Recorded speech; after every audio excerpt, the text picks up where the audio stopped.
अस्सलाम वालेकुम। मैं तुहाडा अपना दोस्त वेला जट। तुसीं इस वक्त देख रहे हो तुहाडा अपना चैनल वेला जट। तो दोस्तों अज आप गल करांगे कपाह के बारे, कपाह की फसल के बारे। हर तरफ देखो कपाह ही कपाह। तो नाज़रीन कपाह का रेट के बारे अज आप गल करांगे। आवाम नूं जिहड़ा कपाह का रेट दिता जा रहा गौरमेंट के रेट के मुताबिक बहुत घट आ। जिमीदार हर तरफ बेहाल परेशान, रूई का रेट ज़्यादा, कपाह का रेट कम, तो हर तरफ कपाह नूं बीमारी पै गई साड़ी।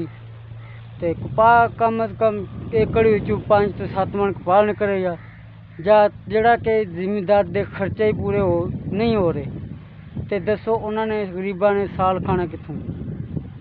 हर तरफ महंगाई देख लो वो तुसीं, महंगाई आसमाना ते चली गई है।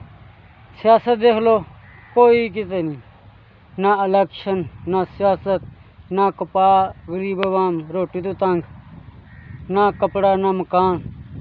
सैलाब जड़ा आया उन्हें होर रहिंदी खुंदी तबाही सैलाब ने मचाती।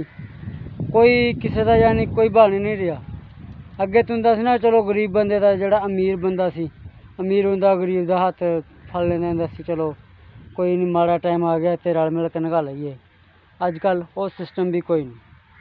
अजकल हर किसी को आपो अपनी पई आ। महंगाई इन्नी कर हो गई आ, किसी अमीर आ चाहे गरीब आ, वो अपने घर का राशन नहीं पूरा हो रहा, उन्हें गरीब वास्ते की करना।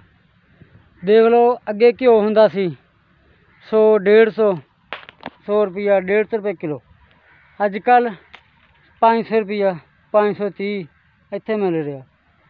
तो चीनी का हिसाब ला लो, चीनी तुसीं 200 नूं क्रॉस कर गई है। चाहे पाकिस्तान का कोई देहात आ या शहर आ, जिहड़ा भी जिथे भी कोई गरीब बैठा उसका गुजारा मुश्किल तो मुश्किल होंदा जा रहा। तो जिहड़ा अमीर आ वो अमीर तो अमीर होंदा जा रहा, तो जिहड़ा गरीब आ वो गरीब तो गरीब होंदा जा रहा।